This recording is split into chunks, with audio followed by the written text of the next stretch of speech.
राधे राधे सभी को। तो साथियों, टॉपिक चल रहा था राष्ट्रपति अपना, और एक क्लास मैंने अपलोड कर दी थी। आप लोगों ने वो नहीं देखी है तो पहले वो जरूर देखना। तो कल अपना कहाँ तक हो गया था, सबसे पहले तो ये देखते हैं कि कल अपनों ने यहाँ तक कर लिया था, और आज जो करने वाले हैं राष्ट्रपति की जो शक्तियां हैं इनको करेंगे। तो एक बार अपने पीछे देख लेते हैं। देखो, सबसे पहले अपनों ने आर्टिकल देखे थे कि आपको ऐसे याद रखना है कि 52 में राष्ट्रपति है, अनुच्छेद 52 किससे संबंधित है कि भारत में एक राष्ट्रपति होगा, तो 52 या राष्ट्रपति ऐसे याद कर लेना। फिर 53 में है कि देश की समस्त कार्यपालिका शक्ति राष्ट्रपति में निहित होगी, और इन शक्तियों का प्रयोग है वो राष्ट्रपति स्वयं करेगा। अधीनस्थ अधिकारी, अगर राष्ट्रपति स्वयं नहीं तो अधीनस्थ अधिकारी करेंगे, ठीक है ना, जो मंत्रिपरिषद है। 54 में निर्वाचक मंडल, 55 में निर्वाचन प्रक्रिया है, और यहाँ से क्वेश्चन बनते हैं, ये आरपीएससी का फेवरेट समझ लो क्वेश्चन। और 56 में है राष्ट्रपति का कार्यकाल, ऐसे लो 56 काल पढ़ा ना, 56 काल, तो 56 काल ऐसे याद कर लेना आप।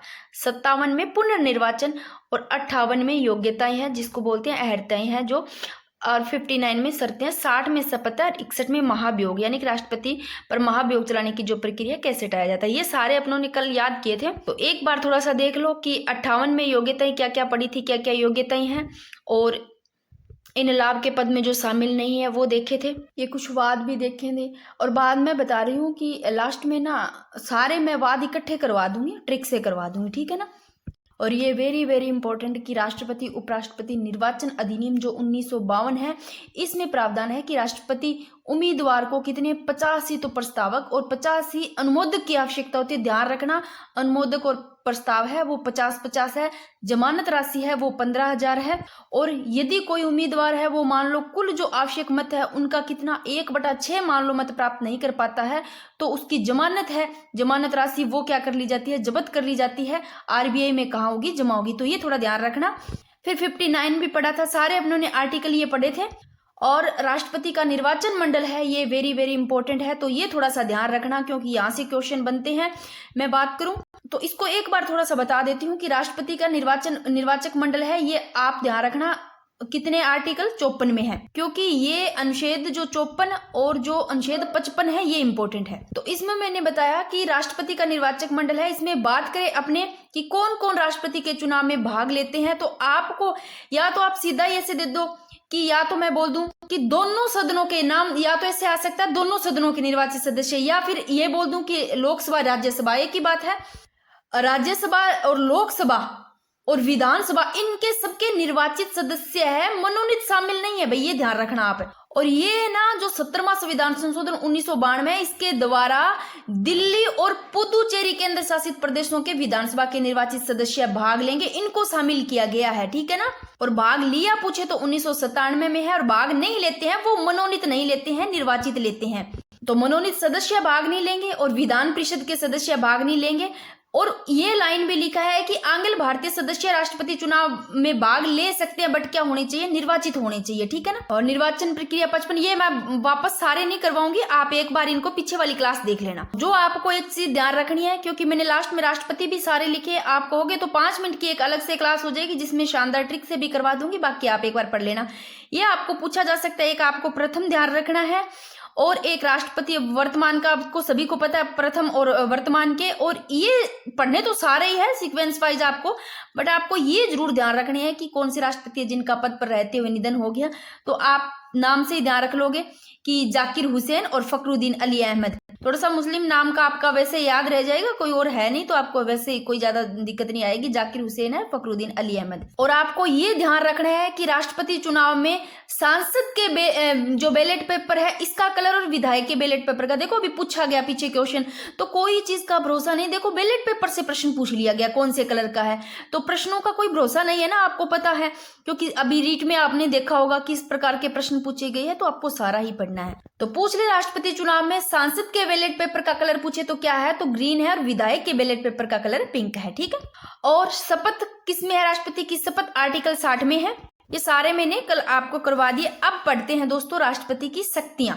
सबसे पहले तो आपको देखनी है कि राष्ट्रपति की शक्तियां एक है, 2 प्रकार की, कौन सी, एक सामान्यकालीन शक्तियां और एक आपातकालीन शक्तियां। तो सामान्यकालीन शक्तियों में है कार्यपालिका शक्ति, संबंधी शक्तियां आ गई, विधायी शक्तियां, वित्तीय शक्तियां, न्यायिक शक्तियां, ये आती है सामान्यकालीन शक्तियों में। आपातकालीन शक्ति आपको ध्यान रखना, राष्ट्रीय आपात, एक राष्ट्रपति आपात और वित्तीय आपात, जो कि राष्ट्रीय आपात में आर्टिकल 352 और राष्ट्रपति शासन आर्टिकल 356, वित्तीय आपात में जो आर्टिकल है 360। ये आपको अब एक एक करके पढ़ते हैं, ध्यान रखना इनको। लो भाई, सबसे पहले देखते हैं कि राष्ट्रपति की जो कार्यपालिका संबंधी शक्तियां हैं, इसमें आपको पढ़ने हैं क्या क्या है राष्ट्रपति की कार्यपालिका संबंधी शक्तियां, कौन से आर्टिकल है। तो सबसे पहले मैं बताती हूँ कि आर्टिकल 53, 77, 77(3), 75(1), 78, फिर ये थोड़े से आर्टिकल और पढ़ने इंपॉर्टेंट आपको, जिसमें आपको एक आर्टिकल 263 ध्यान रखना है। अब इनको देखते हैं कि राष्ट्रपति की कार्यपालिका संबंधी शक्तियां। देखो, सबसे पहले अपनों ने पढ़ा था 52, तो अपनों ने राष्ट्रपति पढ़ा था। 52 के बाद में आता है अनुच्छेद 53। इसमें क्या पढ़ा था कि देश की समस्त कार्यपालिका शक्ति, अपने क्या पढ़े, राष्ट्रपति की कार्यपालिका शक्ति। तो कौन सा आर्टिकल, अनुच्छेद 53। इसमें देश की समस्त कार्यपालिका शक्ति किस में निहित होती है, राष्ट्रपति में निहित होती है। फिर अनुच्छेद 77 में है कि देश के समस्त शासन संबंधी जो कार्य राष्ट्रपति के नाम से किए जाएंगे। ऐसा आंगा तो कह दिया ना, राष्ट्रपति तो नाम हुई कराया जावे, ठीक है ना। अगर आप लोगों ने राज्यपाल पढ़ा है तो राष्ट्रपति समझ में आ जाता है। अब राष्ट्रपति पढ़ोगे तो राज्यपाल आपको, वैसे इसको अच्छे से पढ़ लिए तो राज्यपाल आपको बहुत अच्छे से समझ में आ जाएगा। तो देश के जो समस्त शासन संबंधी कार्य है वो राष्ट्रपति के नाम से किए जाएंगे। 77 में 77(3) में है कि मंत्रियों के कार्य आवंटन के जो नियम है वो राष्ट्रपति द्वारा बनाए जाएंगे, जैसे 1961 का जो वर्ष है उसमें, ठीक है। 75(1) में क्या है कि लोकसभा में बहुमत प्राप्त दल के नेता को राष्ट्रपति द्वारा प्रधानमंत्री नियुक्त किया जाएगा। देखो, लोकसभा में जो बहुमत से प्राप्त जो दल का नेता है उसको देखो, राष्ट्रपति किसको नियुक्त करते हैं, राष्ट्रपति द्वारा प्रधानमंत्री नियुक्त, यानी कि राष्ट्रपति इनको नियुक्त करेंगे, प्रधानमंत्री को। अब जो अन्य मंत्री है, क्या इनकी नियुक्ति सीधे राष्ट्रपति खुद कर देंगे ना। देखो, राष्ट्रपति तो प्रधानमंत्री की कर रहे हैं ना। जब इन अन्य मंत्रियों की नियुक्ति करेंगे तो ये ही राष्ट्रपति साहब इनकी क्या लेंगे, परामर्श से करेंगे। भाई क्या करना है, सब कुछ कैसे करना है, ये इनकी परामर्श लेंगे राष्ट्रपति साहब। राष्ट्रपति साहब इनकी तो कर देंगे, इनको नियुक्त कर देंगे, पर जब अन्य मंत्रियों की नियुक्ति की जाएगी तो ये ही राष्ट्रपति साहब इनसे क्या लेंगे, परामर्श लेंगे। जो 75(1) आर्टिकल में आपको ध्यान रखना है। 78 में क्या है, आर्टिकल जो 78 है ना भाई, इसमें जो राष्ट्रपति है ना, ये सूचना मांग सकते हैं किससे, प्रधानमंत्री से। विधि व प्रशासन के संबंध में सूचना मांग सकते हैं राष्ट्रपति साहब है इन प्रधानमंत्री से, क्योंकि प्रधानमंत्री का ये कर्तव्य होगा, क्योंकि इनको ये क्या दे, सूचना दे, ठीक है। क्योंकि जो प्रधानमंत्री है उनका यही कर्तव्य होगा कि राष्ट्रपति को क्या दे, मंत्री परिषद के जितने भी सारे निर्णय हैं और प्रशासन संबंधी जितने भी मामले हैं उनकी सूचना इनको राष्ट्रपति को दे, ये प्रधानमंत्री, जो कि आर्टिकल 78 में ये बात है। जो भी राष्ट्रपति द्वारा मांगी जाए वो सब इनका दे, ठीक है ना। तो प्रधानमंत्री का कर्तव्य होगा कि मांगी गई सूचना क्या करवाए, उपलब्ध करवाए। भाई प्रधानमंत्री इनको उपलब्ध करवाए, ठीक है ना। राष्ट्रपति की क्या पढ़ रहे हैं, कार्यपालिका संबंधी शक्तियां पढ़ रहे हैं। 53 में देख लो, देश की समस्त कार्यपालिका शक्ति राष्ट्रपति में निहित होगी। फिर 77 में देख लो कि देश के जितने भी समस्त शासन संबंधी कार्य है वो किनके नाम से, राष्ट्रपति के नाम से किए जाएंगे। अब देखो, 78 पढ़ लिया, 77, 75(1), 78 आपने पढ़ लिया, ठीक है ना। 78 में है कि भाई प्रधानमंत्री का कर्तव्य बे है, जबकि सूचना राष्ट्रपति मांगे बे आने देगा, ठीक है। अब बात करते हैं आर्टिकल कौन सा, 339। ये आपको आर्टिकल देखने हैं, एक तो 339 है, फिर 340 और 41, 42, 4 लगातार आपको आर्टिकल पढ़ने हैं। अच्छे से देखना है इसमें कि अनुच्छेद 339 में क्या है। अनुच्छेद 339 में है कि राष्ट्रपति है ना, SC ST के कल्याण हेतु अस्थायी आयोग का गठन करेगा, जैसे कि डेबर आयोग हो गया।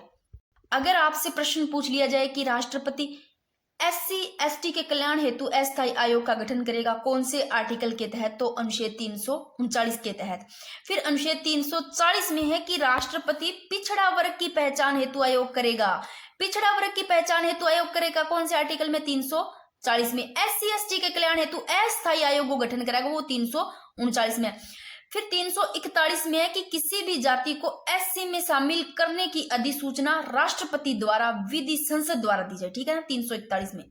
और अनुच्छेद 342 में है इसमें देखो 341 में तो है एससी में शामिल करने की अधिसूचना, और 342 में एसटी में शामिल करने की सूचना। किसी भी जाति को एसटी में शामिल करने की जो अधिसूचना है वो राष्ट्रपति द्वारा व विधि संसद द्वारा, ठीक है। तो आपको बस इतना ध्यान रखना है, 339 में तो एससी एसटी के कल्याण हेतु अस्थायी आयोग का गठन करेगा राष्ट्रपति, और 340 में पिछड़ा वर्ग की पहचान के लिए है, ठीक है, इसका गठन किया गया। 341 में आप एससी में शामिल करने वाला ध्यान रख लेना, और 342 में एसटी में शामिल करने वाला, ठीक है ना। अब आपको एक आर्टिकल देखना कौन सा अनुच्छेद है, तो ये अनुच्छेद आपको ध्यान रखने हैं भाई। अगर आप आरएएस की तैयारी कर रहे हो तो भी आपके लिए नोट्स बहुत शानदार है, मैं सच बता रही हूँ, क्योंकि इतने डीपली है ये नोट्स जो आप पढ़ रहे हो, तो आपको पता भी चल रहा होगा। अनुच्छेद 263 है, इसमें अंतरराज्यीय परिषद का गठन पूछ ले। अंतरराज्यीय परिषद गठन से संबंधित आर्टिकल तो 263 की राष्ट्रपति है ना, वो किसका गठन करेंगे, राष्ट्रपति साहब करेंगे, जो अनुच्छेद 263 में है इसमें कि अंतरराष्ट्रीय परिषद का गठन करेंगे आर्टिकल 263 के तहत। अब देखो एक मैंने लाइन लिखी है कि 1990 में सरकारी आयोग की सिफारिश पर किसका गठन किया गया, इसका गठन किया गया, ठीक है। अब ना आप तो 3 आर्टिकल पढ़ो, क्या ध्यान रखना है, एक तो आपको अनुच्छेद 338, फिर 338A, फिर 338B। अब इसमें क्या ध्यान रखना है कि आपको ये तो पता होगा जब भी कैपिटल में ए या बी या सी कैपिटल में लिखा आता है तो समझा करो कि वो बाद में जोड़ा गया है, ठीक है ना, मूल में नहीं था, पहले नहीं, बाद में जोड़ा गया है। तो ये 2 आर्टिकल तो आप समझ जाओगे कि बाद में जोड़ा गया है, बट ये ध्यान रखना कब जोड़ा गया। अब जो आर्टिकल 338 है इसको ध्यान रखना है कि ये किससे संबंधित है, आर्टिकल 338 राष्ट्रीय अनुसूचित जाति आयोग। फिर इन तीनों का भी ध्यान रखना है कि ये तीनों जो आयोग है इनका गठन किनके द्वारा किया जाता है, ये भी ध्यान रखना है। पहले तो आप देखो कि राष्ट्रीय अनुसूचित जाति आयोग है, ये आर्टिकल 338 से संबंधित है। फिर आर्टिकल 338A है, जोड़ा कब गया, चाहे तो मैं सीधा लिख दूं भाई, ये ऊपर ऐसे लिख दूं, समझ जाओगे कि 89वां संविधान संशोधन 2003 द्वारा, चाहे ऐसे लिख दिया तो अब देखो शॉर्ट में लिखूं तो समझ जाया करो। 338A है ना, ये 89वां संविधान संशोधन 2003 द्वारा जोड़ा गया। कौन सा, 338वां ए, ठीक है। जो कि 338A है ये राष्ट्रीय अनुसूचित जनजाति आयोग से संबंधित है। 338 तो अनुसूचित जाति आयोग से संबंधित है, 338A अनुसूचित जनजाति आयोग से संबंधित है। 338B कब जोड़ा गया, 338B जोड़ा गया 102वां संविधान संशोधन 2018 द्वारा, और जो संबंधित है राष्ट्रीय पिछड़ा वर्ग आयोग से। अब एक बार समझो कि अगर पूछे आपको राष्ट्रीय पिछड़ा वर्ग आयोग से संबंधित आर्टिकल 338B और राष्ट्रीय अनुसूचित जाति आयोग, सीधा जाति आयोग 338 और जनजाति आयोग से 338 है। अब ये तीनों जो आयोग है, कौन सा, पहला पढ़ा राष्ट्रीय अनुसूचित जाति आयोग पढ़ा कौन से आर्टिकल से 338 से संबंधित है। फिर राष्ट्रीय अनुसूचित जनजाति आयोग जो आर्टिकल 338A से संबंधित है, और राष्ट्रीय पिछड़ा वर्ग आयोग जो कि 338B से संबंधित आर्टिकल से संबंधित। तीनों आयोगों का अगर पूछ ले गठन कौन करता है, तो गठन किया जाता है हमारे राष्ट्रपति साहब द्वारा, ठीक है। अब इन तीनों आयोगों में वेरी वेरी इंपॉर्टेंट एक चीज ध्यान रखनी है कि इन तीनों आयोग में एक तो तीनों में क्या होते हैं, अध्यक्ष होते हैं, तीनों में एक अध्यक्ष होते हैं, एक उपाध्यक्ष और 3 सदस्य, ठीक है। मान लो एक इसमें अध्यक्ष हो गए, एक उपाध्यक्ष हो गए, 3 सदस्य हो गए, तो इसमें कितने हो गए टोटल, ये रे, एक मान लो अध्यक्ष, एक उपाध्यक्ष और 3 सदस्य, टोटल 5 हो गए। ऐसे ही सभी में, यानी कि एक अध्यक्ष, एक उपाध्यक्ष, 3 सदस्य। और अगर पूछे इन सभी अध्यक्ष उपाध्यक्ष 3 सदस्य इनकी नियुक्ति पूछे, देखो इन तीनों गठनों का ही अगर राष्ट्रपति साहब कर रहे हैं, तीनों का गठन राष्ट्रपति द्वारा किया जा रहा है, तीनों आयोग है इनका, फिर नियुक्ति इनमें जो अध्यक्ष है, उपाध्यक्ष है, 3 सदस्य, ये भी तो राष्ट्रपति ही करेंगे, तो नियुक्ति भी राष्ट्रपति द्वारा की जाएगी। आपको बस इतना ध्यान रखना है कि एक अध्यक्ष, तीनों में एक अध्यक्ष, एक उपाध्यक्ष और 3 सदस्य, यानी कि 5 में एक महिला जरूरी है, ठीक है। अब एक लाइन ध्यान रखना, किसी भी आयोग का गठन करना व नियुक्ति करना ये राष्ट्रपति की क्या है, कार्यपालिका शक्ति है। अब अपनों ने पढ़ा है ना, ये इसमें गठन करना होगी, नियुक्ति करती है, तो ये कौन सी क्या चीज है, ये राष्ट्रपति की कौन सी शक्ति है, पूछ ले। जो भी राष्ट्रपति साहब क्या करते हैं, जिनकी भी नियुक्ति करते हैं और जिनका गठन करते हैं आयोगों का, तो ये कौन सी शक्ति है, सीधा पूछ ले तो ये राष्ट्रपति की कार्यपालिका शक्ति है। देखो अभी अपने पढ़ा है ना, सामान्यकालीन जो शक्तियां पढ़ रहे, अपने कार्यपालिका संबंधी शक्तियां पूछे, कार्यपालिका अगर पूछ ले जितने भी आयोग है, इन आयोगों का गठन करना और जो राष्ट्रपति साहब जिनकी नियुक्ति करते हैं, ये पूछ ले कौन सी शक्ति है, तो ये कार्यपालिका शक्ति है, ठीक है। ये नॉर्मल सी चीज आपको ध्यान रखनी है। तो ये वही चीज है, मैंने जो आर्टिकल लिखे थे इधर, ये शॉर्ट में लिख दिए, ये वाले आर्टिकल कि अनुच्छेद 339 जिसमें SC ST के कल्याण हेतु अस्थायी आयोग का गठन करेगा, ठीक है ना, राष्ट्रपति द्वारा। 340 में क्या है, राष्ट्रपति पिछड़ा वर्ग की पहचान हेतु गठन करेगा। और 341 में क्या है कि किसी भी जाति को SC में शामिल करने के लिए अधिसूचना राष्ट्रपति द्वारा व विधि संसद द्वारा। ऐसे ही 342 में है जो ST में शामिल करने के लिए सेम टू सेम यही चीज है, ठीक है। अब भाई एक बार आप स्क्रीनशॉट लेना चाहते हो तो ले लो, क्योंकि आप नोट्स बनाते हो तो आप ये स्क्रीनशॉट भी ले सकते हो, क्योंकि कई बार ध्यान में नहीं रहता है, फिर याद आता है तो आप स्क्रीनशॉट ले सकते हो। और जो चीज मैं बार बार रिपीट करती हूँ, कईयों को ऐसे लगता है जिनको पहले से ऑलरेडी आता है तो क्लास बोरिंग लगती है बीच में, तो थोड़ा आप क्या है भाई, कई बार होता है कि मैं बार बार बताती हूँ, मैं इसलिए बताती हूँ कि आपको जिन्होंने बहुत कम पढ़ा है, याद नहीं रहता तो याद हो जाए इसलिए, बाकी आप स्किप थोड़ा करके आगे कर दिया करो क्लास को। अब आपको एक लाइन और ध्यान रखनी है इसमें कि 105वां जो संविधान संशोधन है 2021 द्वारा, इसमें प्रावधान क्या किया गया, 105वें संविधान संशोधन 2021 द्वारा प्रावधान किया गया कि किसी भी जाति को पिछड़ा वर्ग में शामिल करने का अधिकार राज्यों को प्राप्त होगा। भाई कौन से संविधान संशोधन, 105 में संविधान संशोधन 2021 द्वारा, किनको, किसी भी जाति को देखो पिछड़ा वर्ग में शामिल करने का अधिकार है, ये राज्यों को प्राप्त होगा, ना कि केंद्र को, क्योंकि SC ST में ये केंद्र है। और किसी भी जाति को अगर पिछड़ा वर्ग में शामिल करने का अधिकार पूछे, पिछड़ा, तो राज्यों को याद रखना है। अब नियुक्तियां देख लो, राष्ट्रपति द्वारा की जाने वाली नियुक्तियां किन किन की करते हैं, आप एक बार इनको देख लो, वैसे पता भी होगा क्योंकि मैंने पहले भी करवा रखा है, आप लोगों ने पढ़ भी रखा होगा, एक बार इनको चाहे ऐसे कैसे नोट्स बना लेना। देखो, राज्यों में राज्यपाल की नियुक्ति करते हैं राष्ट्रपति। अब राज्यों में राज्यपाल की बात करें तो अनुच्छेद 155 आता है।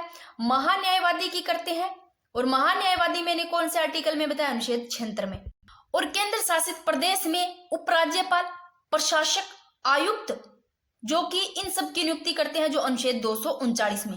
CAG यानी कि नियंत्रक व महालेखा परीक्षक, जो कि आर्टिकल 148 से संबंधित है। CAG ये मैंने सबसे पहले आपको जब संविधान की क्लास करवाई थी उससे पहले ये सारे आपको बताए भी थे।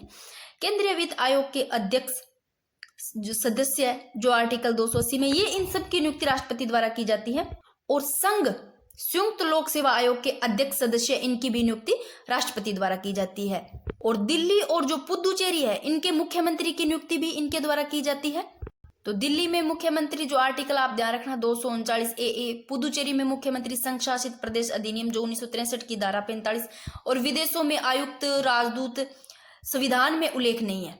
अब पूछ ले किनका, तो इनका संविधान में उल्लेख नहीं है, विदेशों में उच्चायुक्त राजदूत है, इन सब की नियुक्ति की जाती है। बट ये चीज आप ध्यान रखना कि इनकी का उल्लेख संविधान में नहीं है भाई, जो मैंने लास्ट में लाइन लिखी है। बाकी इन सब की संघ के प्रधानमंत्री, मंत्री परिषद हो गए, राज्यों के राज्यपाल हो गए, उच्चतम न्यायालय, उच्च न्यायालयों के न्यायाधीश हो गए, भारत को महान्यायवादी और भारत का नियंत्रक महालेखा परीक्षक हो गया, संघ लोक सेवा आयोग का अध्यक्ष और बांगा सदस्य है, ठीक है ना।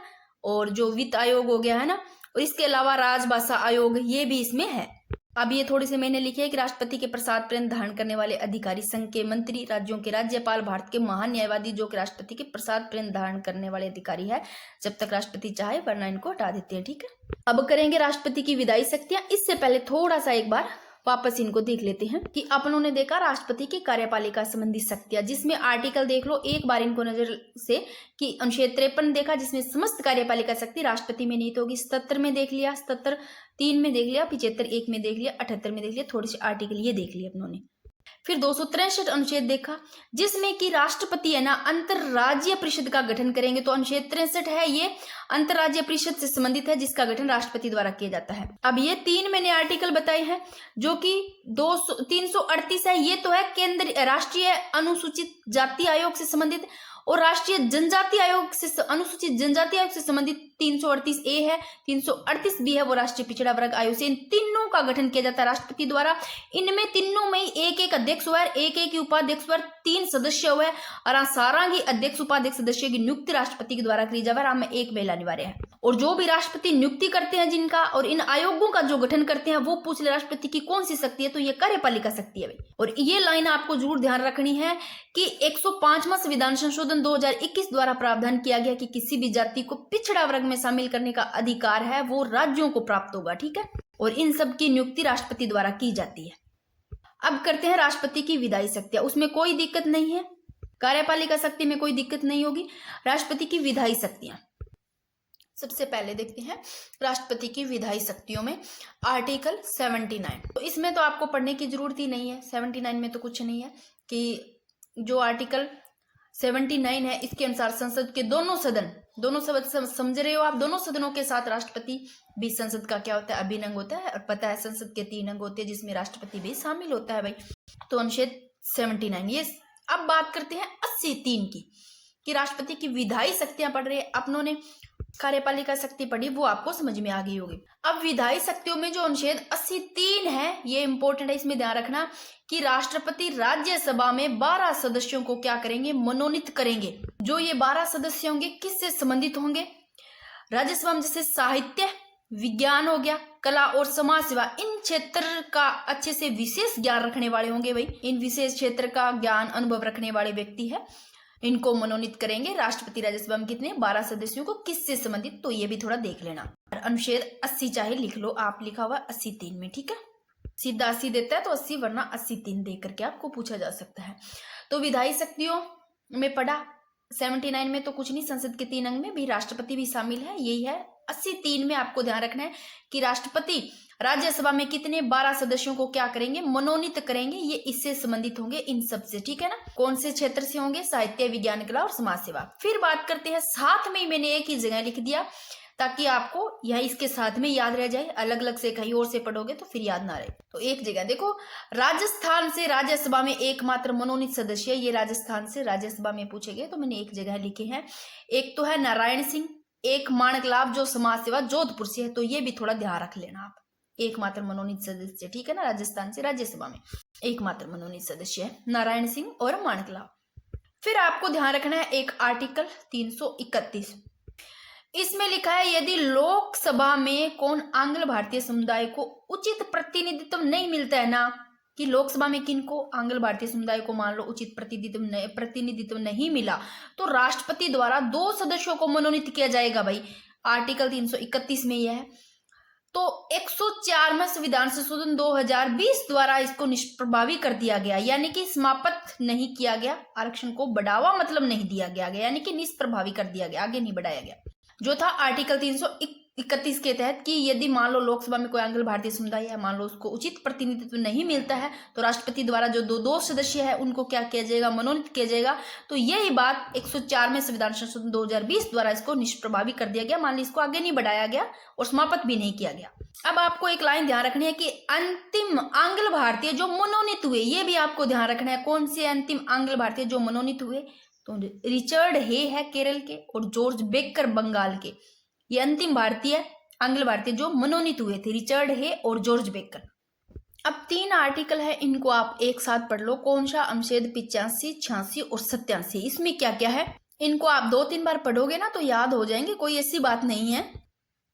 देखो अनुच्छेद 85 में है कि राष्ट्रपति संसद के स्तर को क्या कर सकता है, इसमें आहूत, स्त्रावसान और वह लोकसभा को भंग कर सकता है। अनुच्छेद 85 में कहता है राष्ट्रपति संसद के सत्र को क्या कर सकता है, आहूत कर सकता है, स्त्रावसान कर सकता है, लोकसभा को भंग भी कर सकता है। ये चीजें मेरे को बताने की जरूरत नहीं है, बार बार पहले भी मैंने करवाया, फिर भी आपको पता होना चाहिए। सत्र बुलाना यानी कि आहूत करना, सत्र बुलाना। जब आप राज्यपाल पढ़ोगे तो यही चीजें वहां पढ़ोगे सबके सब, बट थोड़ा आर्टिकल अलग होंगे। जब आप राज्यपाल की विधायी शक्तियां पढ़ोगे तो अनुच्छेद 174 में पढ़ोगे तो वो थोड़े से आर्टिकल का होगा। आहूत क्या होता है, आहूत यानी कि बुलाना, सत्र को बुलाना, और अवसान करना, एक सत्र को क्या करना, खत्म करना, और विधानसभा को भंग करना यानी कि विघटन करना, कुछ भी दिया जा सकता है, जो कि राष्ट्रपति संसद को ये कर सकते हैं, ठीक है। फिर अनुच्छेद 86 में क्या है, अनुच्छेद 86 में है कि राष्ट्रपति संसद में क्या दे सकते हैं, अभिभाषण दे सकते हैं। 86 में आपको ध्यान रखना है, राष्ट्रपति संसद में क्या दे सकते हैं, अभिभाषण दे सकते हैं, और संदेश भी भेज सकते हैं और संबोधित भी कर सकते हैं। अगर पूछ ले राष्ट्रपति का जो अभिभाषण है वो तैयार किया जाता है, किसके द्वारा तैयार किया जाता है, ना लिख लेना भाई, नहीं लिखा गया। राष्ट्रपति का जो अभिभाषण है वो मंत्रिपरिषद द्वारा तैयार किया जाता है।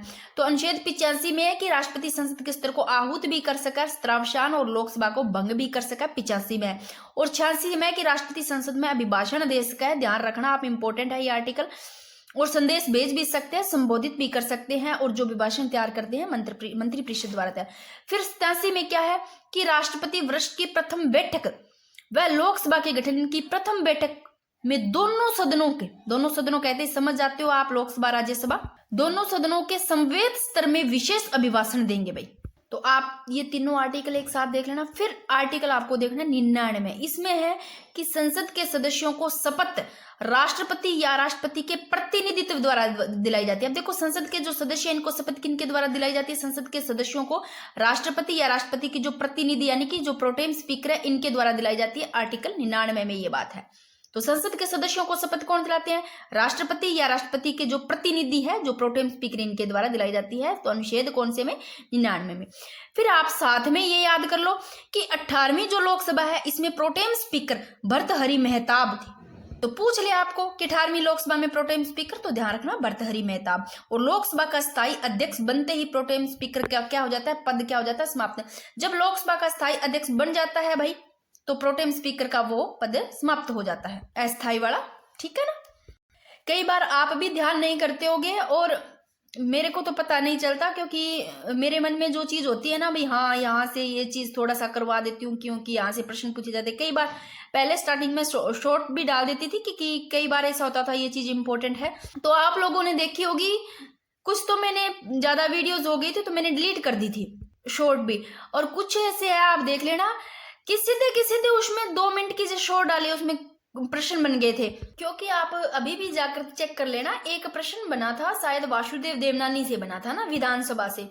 तो आप शॉर्ट में देख लेना, सेम टू सेम वैसा ही प्रश्न डाला हुआ और वैसा का वैसा ही पूछ लिया गया। मतलब सारे ही डाल रखे थे मैंने 4-5 क्वेश्चन। फिर एक प्रश्न था ज्योग्राफी से, जो कि एक बस मैंने उतने ही डाले थे कि आपको सारे के सारे अभी भी आप चेक कर लेना, ट्रिक से करवाने के याद करवाए थे। जितने भी कि हनुमानगढ़ जिला कब बना था, है ना, ये सारे के सारे मैंने, सारे जो जिले हैं वो दोसा कब बना था वो सारे करवाए थे। वैसा का वैसा प्रश्न बना था रीट में, जिन्होंने अभी दिया बता देना जिनके आया था। तो कईयों के वो गलत भी हुआ होगा, अगर वो ट्रिक से याद किया, अगर कईयों को याद रहता है तो वो वैसे याद रह जाता होगा। चल अब आगे करते हैं दोस्तों कि अनुच्छेद 102 में क्या है। अनुच्छेद 102, संसद के सदस्यों की जो अयोग्यता है उसका आधार निरर्हताओं का योग। आधार 102 अनुच्छेद, संसद के सदस्यों का की जितने भी अयोग्यताएं हैं निरर्हताओं के आधार बोला है।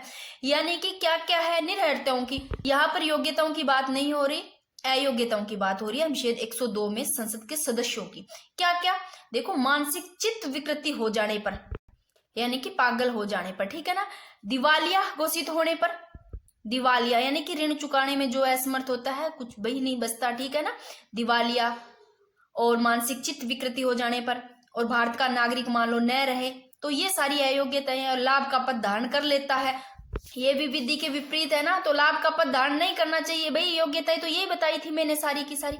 तो ये संसद के सदस्यों की निरर्हताएं सारी की सारी, अगर वो मानसिक चित्त विकृत हो जाता है, दिवालिया घोषित कर दी जाता है, भारत का नागरिक नहीं रहता है, लाभ का पद धारण कर लेता है, तो आप ध्यान रखना संसद के सदस्यों की निरर्हता 102 में है।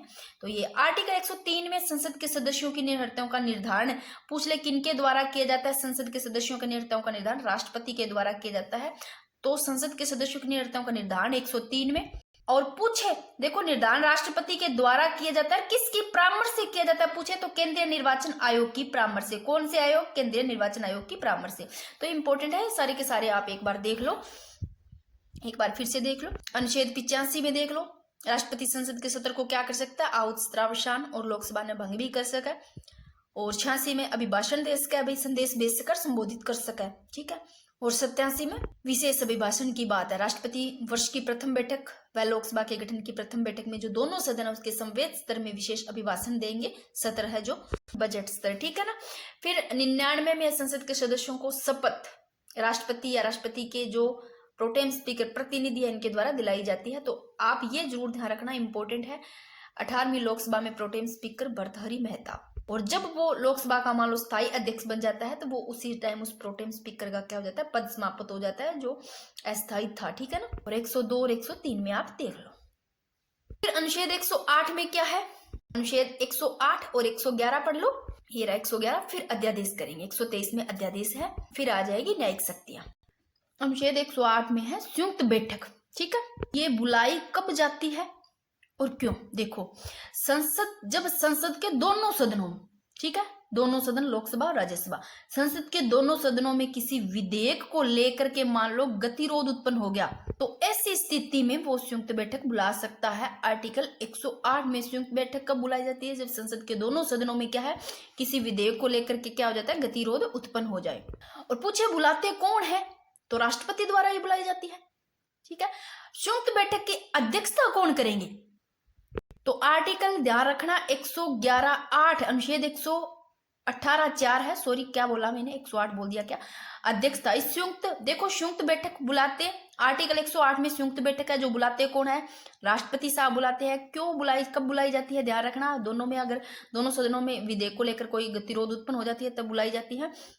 और पूछे संयुक्त की बैठक की अध्यक्षता कौन करते हैं? तो अध्यक्षता लोकसभा अध्यक्ष, लोकसभा अध्यक्ष, अगर लोकसभा अध्यक्ष नहीं है तो उपाध्यक्ष, या राज्यसभा उपाध्यक्ष ये नहीं है तो ये, ठीक है ना, ये करते हैं जो आप ध्यान रखना। अध्यक्षता 118(4) अनुच्छेद में।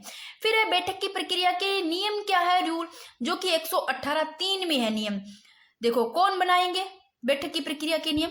लोकसभा के अध्यक्ष, राष्ट्रपति और कौन होंगे शामिल? उपराष्ट्रपति, ये बनाएंगे बैठक की प्रक्रिया के नियम 118(3) में। फिर से देख लो कि संयुक्त बैठक आर्टिकल 108 में है, बुलाई कब जाती है? मान लो दोनों सदनों में कोई विधेयक को लेकर के क्या होगी, गतिरोध उत्पन्न होगी, तब बुलाई जाती है, राष्ट्रपति द्वारा बुलाई जाती है। और संयुक्त की बैठक की अध्यक्षता कौन करेंगे? लोकसभा के अध्यक्ष, अगर ये नहीं है तो उपाध्यक्ष, नहीं फिर राज्यसभा उपसभापति, ये नहीं है तो। और बैठक की प्रक्रिया ये बनाते हैं लोकसभा अध्यक्ष, राष्ट्रपति और उपराष्ट्रपति। ठीक है। फिर है अब तक 3 बार, कितनी बार? 3 बार संयुक्त बैठक बुलाई गई।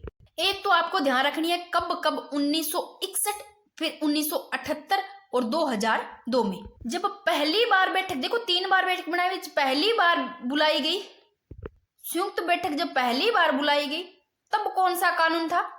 कौन सा कानून था? दहेज निषेध विधेयक। तो प्रथम बार कब बुलाई गई संयुक्त बैठक? देखो 3 बार बुलाई गई, पहली बार 1961 में, तब कानून था दहेज निषेध विधेयक। और अगर पूछ ले जब पहली बार बुलाई गई ना बैठक तब कानून तो था दहेज निषेध विधेयक, और पूछ ले जब प्रथम बार बैठक बुलाई गई तब उस समय अध्यक्षता किसने की? अध्यक्षता पूछ ले तो एएस एंकर ने की। प्रथम बार बुलाई तो फर्स्ट ए नंबर पे आता है, तो एएस एंकर ऐसे ले लेना, ए भी पहले नंबर पे है। ये लोकसभा के क्या थे? अध्यक्ष थे। तो फर्स्ट बार दहेज निषेध विधेयक कानून था, पहली बार बुलाई 1961 में, सेकंड बार बुलाई 1978 में, तब कौन सा कानून बना? बैंकिंग व डाकघर विधेयक कानून बना। सेकंड बार बुलाई तब ये रहा, सेकंड बार बैंकिंग व डाकघर विधेयक कानून 1978 में बुलाई, अध्यक्षता करने वाले के.एस. हेगड़े, ये लोकसभा के अध्यक्ष। तो तीसरी बार, थर्ड बार कौन सा कानून? आतंकवाद निरोधक विधेयक, पोटा, जिसको पोटा बोलते हैं, आतंकवाद निरोधक विधेयक 2002। तो तीसरी बार 2002 में बनाई।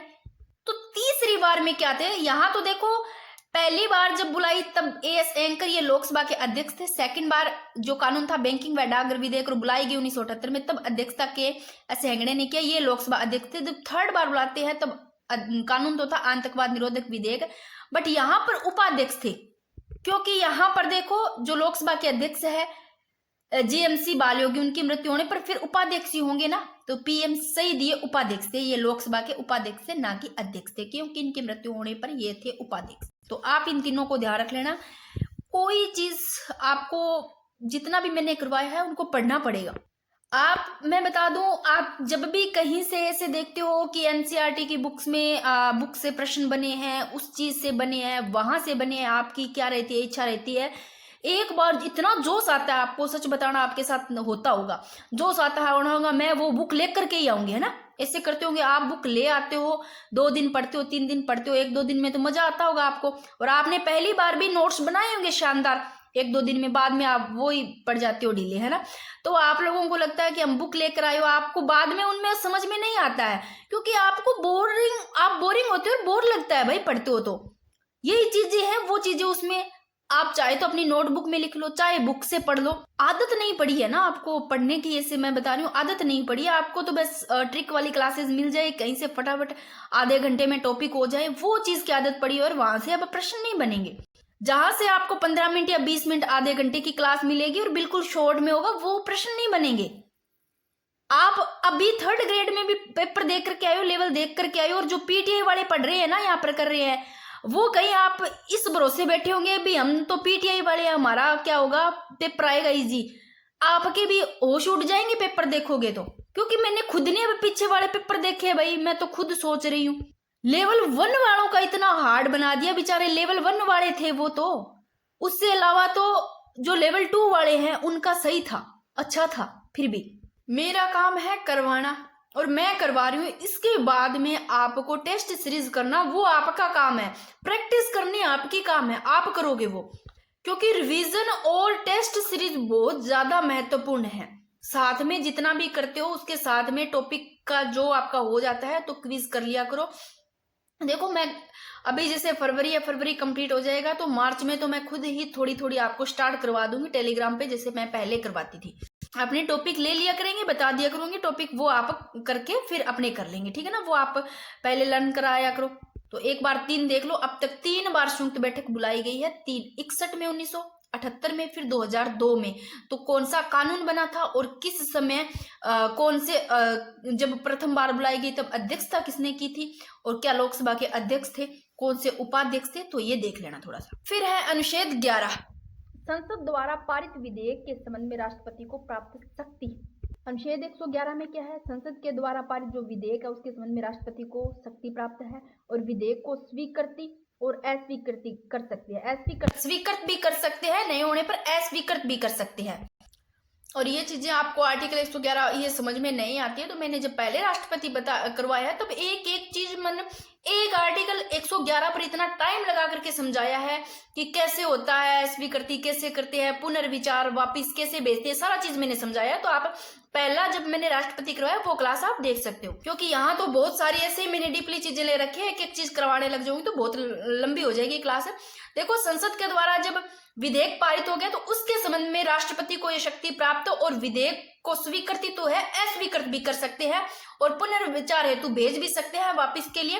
पुनर्विचार के लिए कितनी बार, एक बार भेज सकते हैं। और क्या है, अपने पास ही सुरक्षित रख सकते हैं। तो अनुच्छेद 111 में क्या क्या है राष्ट्रपति को प्राप्त शक्तियां, संसद के द्वारा जो पारित विधेयक है उसके संबंध में देख लो क्या क्या है। विधेयक को स्वीकृत करना या अस्वीकृत भी कर सकते हैं, पुनर्विचार के लिए वापस भी भेज सकते हैं, बट पुनर्विचार के लिए एक बार भेज सकते हैं, और वो अपने पास भी सुरक्षित रख सकते हैं अपने पॉकेट में, ठीक है ना। फिर आर्टिकल 123 में क्या है, अध्यादेश, राष्ट्रपति की अध्यादेश जारी करने की शक्ति वो 123 में है। कब जारी होता है अध्यादेश, जब संसद द्वारा सत्र नहीं चल रहा हो, अर्थात जो विश्रांति काल यानी कि जो छुट्टियों का समय है विश्रांति काल, और जब सत्र नहीं चल रहा हो। अध्यादेश की अधिकतम अवधि पूछे तो 6 माह प्लस 6 सप्ताह है, और सत्र प्रारंभ होने के बाद, सत्र स्टार्ट हो गया उसके बाद में जो अवधि है वो रहेगी 6 सप्ताह है। वहां 6 सप्ताह भी लिखा आ सकता है, और अगर आप लोगों ने 6 सप्ताह ही पढ़ा है और तो 42 दिन आ सकता है, तो आप बोलोगे हमने तो 6 सप्ताह ही पढ़ा है, तो दोनों ध्यान रखना, 6 सप्ताह मतलब 7 का कर लो, 42 दिन होते हैं। तो सत्र प्रारंभ होने के बाद में जो अध्यादेश की अवधि वो रहेगी 6 सप्ताह है, ठीक है। अध्यादेश की अधिकतम अवधि पूछ रहे तो 6 माह प्लस 6 सप्ताह है। और कब जारी होता है, जब सत्र नहीं चल रहा हो, जब छुट्टियों का समय हो, विश्रांति काल, तब होता है। कौन से आर्टिकल में है, राष्ट्रपति के अध्यादेश जारी करने की शक्ति 123 में है। फिर राष्ट्रपति की वीटो शक्ति, जिसको क्या बोलते हैं, निषेधाधिकार। अब देखो राष्ट्रपति को वीटो शक्ति, ठीक है। अब सबसे पहले तो एक एक चीज आप लिख लो, चाहे यहाँ पर वीटो लेटिन शब्द है, क्या है। अब छोटी छोटी चीजें मैंने नहीं लिखी है, एनसीईआरटी की बुक में कुछ चीजें ऐसे भी लिखी हुई है, आप लिख लेना कि वीटो क्या है, लेटिन शब्द है जिसका अर्थ है रोकना, और पता भी होगा। वैसे मैंने ये पहले क्लास लगाई है, उसमें आप जिन्होंने पहले की कर रखी है उनके पास नोट्स है, और मैंने उनको यही बोला है कि आप कुछ एक्स्ट्रा चीजें हैं वो ऐड कर लेना, बाकी कोई चीज छोटी नहीं है। कुछ छोटी छोटी चीजें कई बार मैं बोल देती हूँ, वो छोड़ती हूँ। तो अब आपको एक चीज ये भी पता होगा कि भारतीय संविधान द्वारा राष्ट्रपति को स्पष्टतः वीटो शक्ति प्रदान नहीं की गई है, संविधान में इसका उल्लेख नहीं है, ठीक है ना, वीटो शक्ति का। लेकिन संवैधानिक परंपरा के रूप में राष्ट्रपति को ये 3 प्रकार की वीटो शक्तियां प्राप्त है। जो एक विशेषित वीटो है ये भारत के राष्ट्रपति को प्राप्त नहीं है। कौन सी विशेषित वीटो भारत के राष्ट्रपति को प्राप्त नहीं है? ये 3 कौन सी है, आंतरिक वीटो, निलंबनकारी वीटो, पॉकेट यानी कि जेबी वीटो। आंतरिक वीटो यानी कि जब राष्ट्रपति किसी विधेयक को समाप्त कर दे। देखो इनको अगर और डिटेल में समझना है तो आप बता देना, मैंने पहले क्लास की हुई उसका लिंक नीचे डाल दूंगी मैं, क्योंकि एक एक्स्ट्रा ही क्लास इनके लिए शायद लगाई हुई है मेरी, उनको बहुत ही शानदार तरीके से समझाया हुआ है। बाकी आपको पता है तो बहुत अच्छी बात है, क्योंकि इतना अगर मैं फुल गहराई से यहाँ समझाने लग जाऊं तो क्लास हो जाएगी 2 घंटे की। यानी कि इस वीटो के प्रावधान के अंतर्गत राष्ट्रपति है वो संसद के द्वारा पारित कोई भी विधेयक उस पर अपनी राय सुरक्षित रख सकता है भाई, और यही कारण है कि विधेयक समाप्त हो जाता है। निलंबनकारी वीटो जब राष्ट्रपति को पुनर्विचार हेतु भेज दे। निलंबनकारी वीटो क्या, जब राष्ट्रपति को पुनर्विचार के लिए वह भेज दे। इसमें आपको पता भी होगा, ध्यान रखना, संविधान संशोधन अथवा जो धन विधेयक है उसको छोड़ करके। तो निलंबनकारी वीटो है, इसके अंतर्गत राष्ट्रपति को जो भेजा गया कोई भी विधेयक है वो राष्ट्रपति द्वारा संसद को पुनर्विचार के लिए भेजा जा सकता है, और जो धन विधेयक है उसको छोड़ करके। पॉकेट वीटो, जेबी वीटो, यानी कि जब राष्ट्रपति किसी विधेयक को अपने पास ही रख दे, यानी कि अपने पास ही सुरक्षित रख दे। और इसका प्रयोग है ना 1986 में ज्ञानी जेल सिंह द्वारा किया गया भी, पॉकेट वीटो, जेबी वीटो, यानी कि जब राष्ट्रपति किसी विधेयक को क्या रख ले, अपने पास सुरक्षित रख ले। इसका प्रयोग कब किया गया, 1986 में किया गया, ज्ञानी जेल सिंह द्वारा किया गया, डाकघर संशोधन विधेयक पर। और विशेषित जो वीटो है इसका तो भारत के राष्ट्रपति को ये तो प्राप्ति नहीं है भाई। तो ये 3 है, तो आप ये ध्यान रखना कि वीटो लैटिन शब्द है जिसका अर्थ रोकना है। अब अपने करते हैं कि जो आंतरिक वीटो है इसका प्रयोग कब किया जाएगा, जब सरकार परिवर्तन हो जाए। क्या हो जाए, सरकार परिवर्तन हो जाए, किसके कहने पर, प्रधानमंत्री के कहने पर। जब निजी विधेयक हो, प्रयोग कब हुआ, फर्स्ट बार कब हुआ, 1954 में डॉक्टर राजेंद्र प्रसाद द्वारा पेप्सू जो विनियोग विधेयक है उस पर। तो आंतरिक वीटो का प्रयोग कब किया जाएगा, जब सरकार परिवर्तन हो जाए, निजी विधेयक हो। और प्रयोग हुआ कब, पहली बार 1954 में हुआ डॉक्टर राजेंद्र प्रसाद के द्वारा, किस पर, पेप्सू विनियोग विधेयक पर।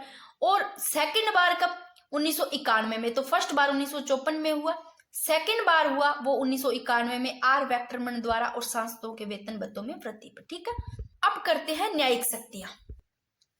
ठीक है, और इससे पहले देख लिया राष्ट्रपति की वीटो शक्तियां सारी, आध्यात्मिक वीटो, निलंबनकारी वीटो, पॉकेट यानी कि जो जेबी वीटो है ये भारत के राष्ट्रपति को, बट विशेषित वीटो भारत के राष्ट्रपति को प्राप्त नहीं है। तो कौन किसको है भाई, इसका प्रयोग अमेरिका के राष्ट्रपति द्वारा किया जाता है। चाहे आप ये लाइन लिख सकते हो, मैं खुद ही लिख देती हूँ।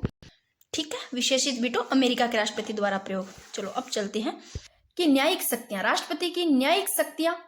देखो, उच्चतम न्यायालय एवं उच्च न्यायालय, सुप्रीम कोर्ट और हाई कोर्ट के न्यायाधीशों की नियुक्ति किनके द्वारा, राष्ट्रपति द्वारा कॉलेजियम की सिफारिश पर की जाती है। अब मुझे बताओ, सुप्रीम कोर्ट है, हाई कोर्ट है, इनके न्यायाधीशों की नियुक्ति किनके द्वारा की जाती है, राष्ट्रपति के द्वारा ही तो की जाती है। किनकी सिफारिश पर, कॉलेजियम की सिफारिश पर की जाती है। और सुप्रीम कोर्ट के न्यायाधीश है, इनको शपथ भी तो राष्ट्रपति के द्वारा दिलाई जाएगी। ठीक है, अब आर्टिकल 143 है, इसमें देखो राष्ट्रपति उच्चतम न्यायालय से क्या ले सकते हैं, परामर्श ले सकते हैं। लेकिन परामर्श देने हेतु कौन, राष्ट्रपति परामर्श देने हेतु उच्चतम न्यायालय बाध्य नहीं है भाई।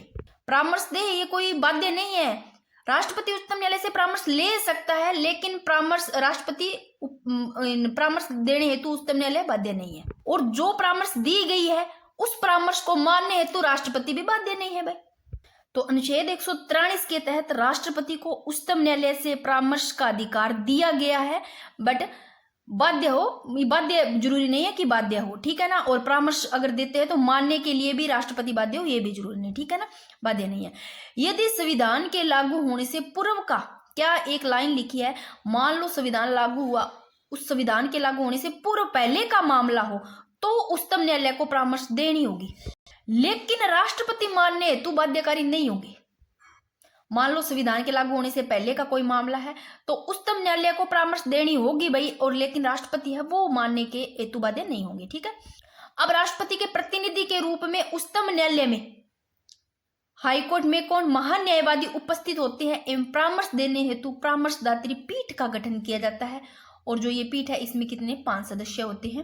अब देखो, सबसे पहले सर्वप्रथम परामर्श 1951 में दिल्ली विधि अधिनियम के संबंध में मांगी गई। अगर पूछे कि सबसे पहले सर्वप्रथम परामर्श मांगी गई 1951 में दिल्ली विधि के अधिनियम के संबंध में, अंतिम पूछे तो 2025 में, अनुच्छेद कौन सा, 200 व 201 के संबंध में।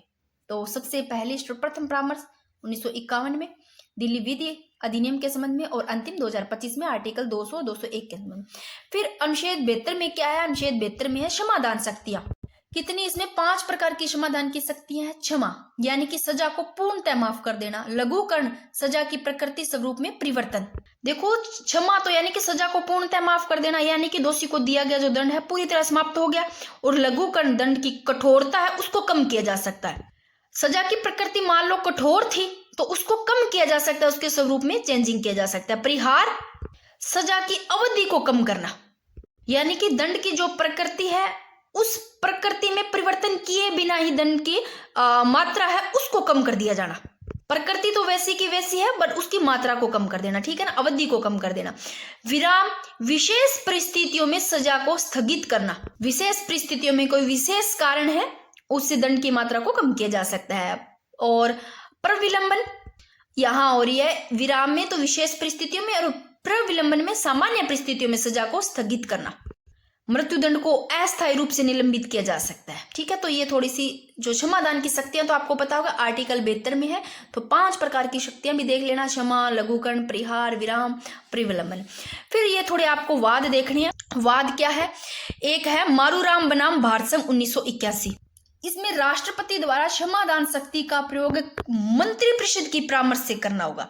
कौन से वाद में कहा गया है? मारूराम बनाम भारत संघ 1981 में कि राष्ट्रपति द्वारा जो क्षमादान की शक्ति है इसका प्रयोग है ना, किसके परामर्श से करना होगा? मंत्रिपरिषद के। कौन से में? मैं से मंत्रिपरिषद की बात हो रही है तो मैं से मारूराम बनाम भारत संघ 1981, ऐसे याद रख लेना। फिर एक बात है केहर सिंह बनाम भारत संघ 1988। इसमें कहा है कि क्षमादान के संबंध में राष्ट्रपति के पास लिखित रूप में क्षमा याचिका दायर करनी होगी भी, लिखित रूप में। कौन से में कहा है? केहर सिंह बनाम भारत संघ में कि क्षमादान के संबंध में राष्ट्रपति के पास लिखित रूप में क्या होनी चाहिए? क्षमादान याचिका दायर करनी होगी एवं राष्ट्रपति के निर्णय पुनः समीक्षा नहीं की जा सकती। फिर राष्ट्रपति की वित्तीय शक्तियां, न्यायिक शक्तियां होगी। अब राष्ट्रपति की वित्तीय शक्तियां, वित्तीय शक्तियों में आपको आर्टिकल 112, 267 और आपको 280 ये देखने हैं। और जो 286 है इसमें है कि संचित निधि का उल्लेख है जिस पर संसद का नियंत्रण होता है, ठीक है। तो अब करते हैं राष्ट्रपति की वित्तीय शक्तियां। देखो, राष्ट्रपति की जो वित्तीय शक्तियां हैं उसमें सबसे पहला आर्टिकल 112। इसमें क्या है कि राष्ट्रपति प्रति वर्ष वार्षिक वित्तीय विवरण अर्थात जो बजट पेश करवाते हैं, यानी कि 112 के तहत क्या है कि प्रत्येक वित्तीय वर्ष में किसके द्वारा? वित्त मंत्री द्वारा संसद के दोनों सदनों के सम्मुख जो वार्षिक वित्तीय विवरण है वो राष्ट्रपति के द्वारा ही क्या करवाया जाता है? प्रस्तुत करवाया जाता है। तो वार्षिक वित्तीय विवरण जो बजट है वो पेश कौन करवाते हैं? राष्ट्रपति प्रतिवर्ष, ठीक है ना। प्रतिवर्ष यही करवाते हैं वित्त मंत्री के द्वारा, ठीक है ना, संसद के दोनों सदनों के सम्मुख, ठीक है। फिर देखो, धन विधेयक व अनुदान मांगे राष्ट्रपति की पूर्वानुमति से पेश की जाती है, यानी कि आर्टिकल जो 117 है उसमें क्या कहते हैं कि राष्ट्रपति की अनुमति के बिना कोई भी वित्त विधेयक लोकसभा में प्रस्तुत नहीं किया जा सकता। तो राष्ट्रपति की अनुमति जरूरी है। फिर देखो, अनुच्छेद 267 में क्या है? 112 में तो राष्ट्रपति भाई प्रतिवर्ष वार्षिक वित्तीय विवरण जो बजट है वो पेश करवाते हैं। 267 में है देश की आकस्मिक निधि व राष्ट्रपति का नियंत्रण होता है, यानी कि भारत की आकस्मिक निधि है उस पर पूर्ण नियंत्रण होता है। वह संसद की जो स्वीकृति है उसके बिना इसमें आकस्मिक खर्चों के लिए कुछ धन सरकार को दे सकता है, ठीक है। तो 267 में देश की आकस्मिक जो निधि है उस पर राष्ट्रपति का क्या होता है? नियंत्रण होता है। तो राष्ट्रपति की वित्तीय शक्तियों में अनुच्छेद 112 पढ़ लिया आपने। 267 इसमें क्या है? फिर 280 राष्ट्रपति प्रति 5 वर्ष के बाद, कितने? हर साल 5 साल के बाद में प्रतिवर्ष 5 वर्ष बाद केंद्रीय वित्त आयोग का गठन करते हैं। तो भाई केंद्रीय वित्त आयोग का गठन कौन करते हैं? राष्ट्रपति। आर्टिकल 280 ध्यान रखना, 280 के तहत कितने? 5 वर्ष बाद, ठीक है ना, किसका? केंद्रीय वित्त आयोग का गठन करते हैं। अगर पूछ ले, वेरी वेरी इंपॉर्टेंट, अब तक कितने वित्त आयोगों का गठन हो चुका है? तो इंपॉर्टेंट ध्यान रखना, अब तक 16 वित्त आयोगों का भाई गठन हो चुका है। अब जिसमें से आपको क्या ध्यान रखना है, मैंने कुछ इंपॉर्टेंट है वो बस आप इतने ध्यान रख लेना। आपको प्रथम पूछा जा सकता है, प्रथम वित्त आयोग के अध्यक्ष पूछे तो आपको ध्यान रखना है कैसी नियोगी प्रथम वित्त आयोग है उनके अध्यक्ष। अब बात करते हैं 13वें वित्त आयोग के अध्यक्ष पूछे तो विजय केलंकर। अब तक पूछे कितने वित्त आयोगों का गठन हो चुका है? तो 16 ध्यान रख लोगे। और 14वें वित्त आयोग के अध्यक्ष पूछे तो भाई वाई वी रेड्डी।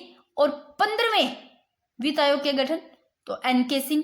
तो 13वें के विजय केलंकर, 14वें के वाई.वी. रेड्डी, 15वें के कौन है, एन.के. सिंह, और 16वें के पूछे तो अरविंद पनघड़िया। तो आपको प्रथम और 16वें के तो जरूर ध्यान रखने हैं अध्यक्ष, ठीक है ना। और अनुच्छेद 286 में क्या है कि संचित निधि का उल्लेख किसमें है, अनुच्छेद 286 में, जिस पर नियंत्रण होता है संसद का। तो संचित निधि का उल्लेख 266 उल्लेख में 86 में है भाई, और इस पर नियंत्रण संसद का होता है।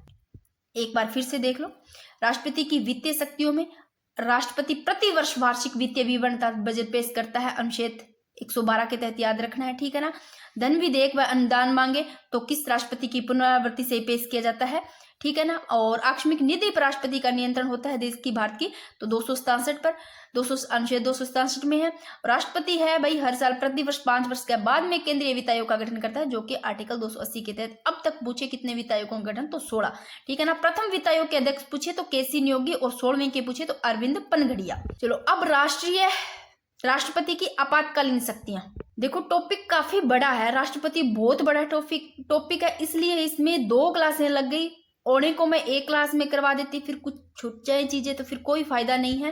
बाकी यही क्लासें आपको ना, आप कहीं पर अगर बड़ी बड़ी कोचिंग सेंटरों में कहीं पर भी करते हो ना, तो आपको यही क्लासें आपको 7-8 क्लासों में, जिसमें 1.5 घंटे की होएगी, क्योंकि इतना सारा जो मैटर है ना, हर कोई कोशिश नहीं करता 1-2 वीडियो में करवाने की। करवाते हैं तो वो सारा चीज उसमें कोई इतना भी छूट जाता है, सब कुछ इतना गहराई से नहीं हो पाता है, तो इसलिए टाइम लगता है। 2 क्लासों में लग गया। बाकी कोशिश यही रहती है कि कम टाइम में हो, पर क्या करे टॉपिक इतना बड़ा है। अब क्लास लंबी ना हो जाए, थोड़ा जल्दी करते हैं। अब देखो राष्ट्रपति की जो आपातकालीन शक्ति है वो देखो।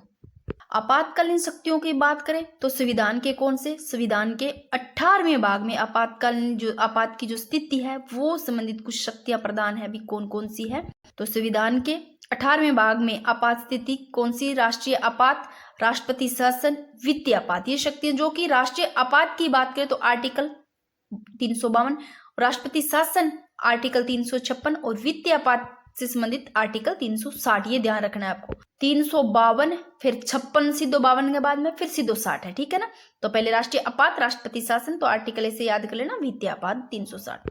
सबसे पहले बात करते हैं राष्ट्रीय आपात। राष्ट्रीय आपात जो लगने के कारण है, पहले तो उल्लेख देखो राष्ट्रीय आपात का कौन से आर्टिकल में है, अभी पढ़ा 352 में। कारण क्या है, बाह्य आक्रमण होने पर, भारत किसी युद्ध में शामिल हो जाए। युद्ध में शामिल होने का तो समझ रहे हो, यानी कि भारत किसी पर आक्रमण कर दे, यानी कि युद्ध कर दे। तो अपने ऐसे तो नहीं लिख सकते अपने भारत के बारे में कि भारत युद्ध करे, तो बस लैंग्वेज ये लिखा है कि भारत किसी युद्ध में शामिल हो जाए। सशस्त्र विद्रोह के हथियार सहित, सशस्त्र विद्रोह से इन पर किसी भी भारत के किसी भी भाग सुरक्षा मान लो इनमें संकट में है, तो इसकी घोषणा की जा सकती है राष्ट्रीय आपात की। अब बात करते हैं, आपको ध्यान रखना है पहली तो बात, राष्ट्रीय आपात का उल्लेख कौन से आर्टिकल में, राष्ट्रीय आपात का 352 में। राष्ट्रीय आपात अलग है, राष्ट्रपति शासन जो कि 356 में है।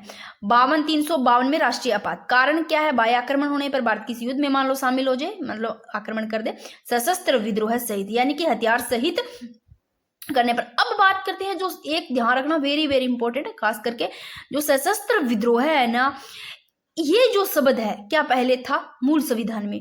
देखो मूलतः सशस्त्र विद्रोह के स्थान पर क्या था, आंतरिक अशांति शब्द था।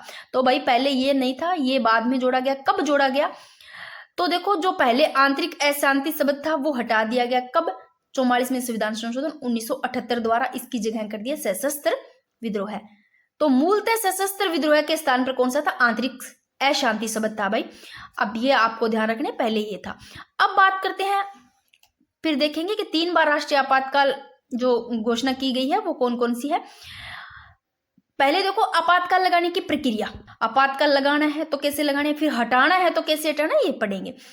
तो मंत्रिमंडल की लिखित सिफारिश पर, कौन से मंत्रिमंडल की कौन सी लिखित सिफारिश पर प्रारंभ में 1 माह, स्टार्टिंग में तो 1 माह हेतु राष्ट्रीय आपात लगाया जा सकता है। देखो राष्ट्रीय आपात लगाना है तो मंत्रिमंडल की लिखित सिफारिश है, और स्टार्टिंग में प्रारंभ में तो 1 माह के लिए राष्ट्रीय आपात लगाया जा सकता है। 1 माह बाद किससे लेनी पड़ेगी, संसद से स्वीकृति लेनी होगी। मान लो 1 माह बाद लगाना है तो संसद से स्वीकृति लेनी होगी विशेष बहुमत द्वारा प्रत्येक 6 माह में। यदि स्वीकृति किसमें लोकसभा भंग हो जाती है तो राज्यसभा के द्वारा स्वीकृति प्रदान की जा सकती है, लेकिन लोकसभा के गठन के 30 दिनों में लोकसभा से स्वीकृति लेनी होगी। ये लाइन मैंने यहां पर द्वारा लिखी है, वहां पर अगर आपको समझ नहीं आती है तो एक लाइन और लिखी है, अधिकतम समय का कोई प्रावधान नहीं है भाई, अधिकतम समय का कोई प्रावधान नहीं है, कितने समय लगेगा, ठीक है ना। तो अब बात करते हैं अब तक कितने बार राष्ट्रीय आपात लग चुका है, कितनी बार घोषणा की गई है, 3 बार।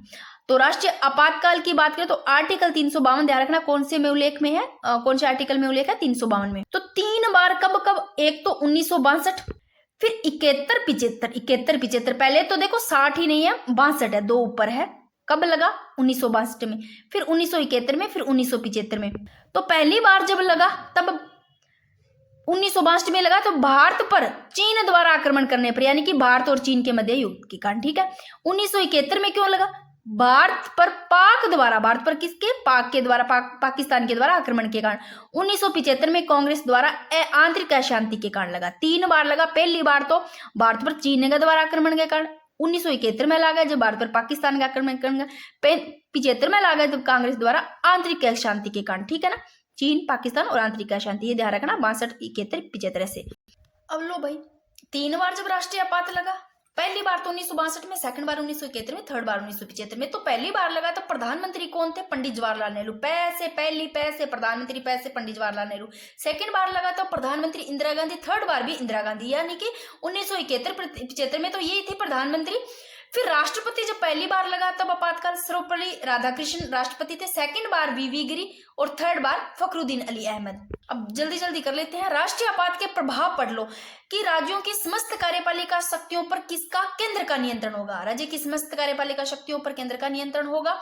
फिर देखो ये राष्ट्रीय आपात के प्रभाव में है, अनुच्छेद 250 के तहत राज्य सूची के विषय पर विधि बनाने की शक्ति भी संसद को प्राप्त होगी, ठीक है ना।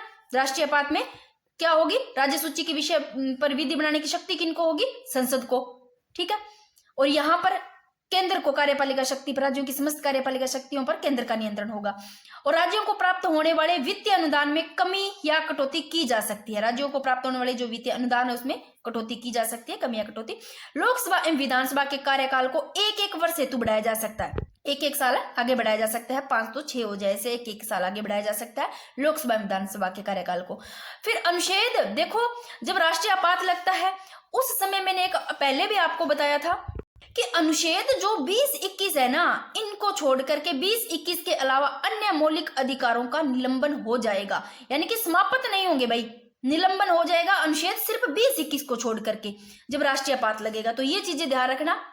अब राष्ट्रीय आपात लग गया, राष्ट्रीय आपात को हटाना कैसे है, फोन की बैटरी भी लो हो गई है बिल्कुल। राष्ट्रीय आपात को हटाना, देखो हटाएंगे किसके आदेश पर, राष्ट्रपति के आदेश के द्वारा।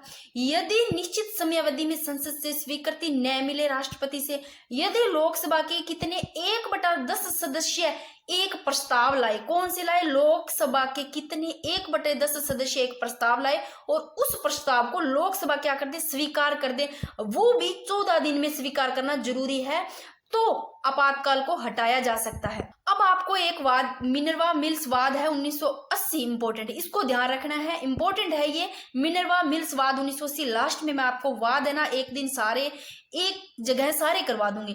यदि देश में लगाया गया जो आपातकाल है वो मान लो असंवैधानिक विधि से लगाया गया तो न्यायालय में चुनौती दी जा सकती है, ये कहता है मिनर्वा मिल्स वाद 1980। क्या कहता है, यदि देश में लगाया गया आपातकाल क्या है, असंवैधानिक विधि से लगाया गया तो न्यायालय में चुनौती दी जा सकती है। अब करते हैं राष्ट्रीय शासन, जो कि उल्लेख 356 में है।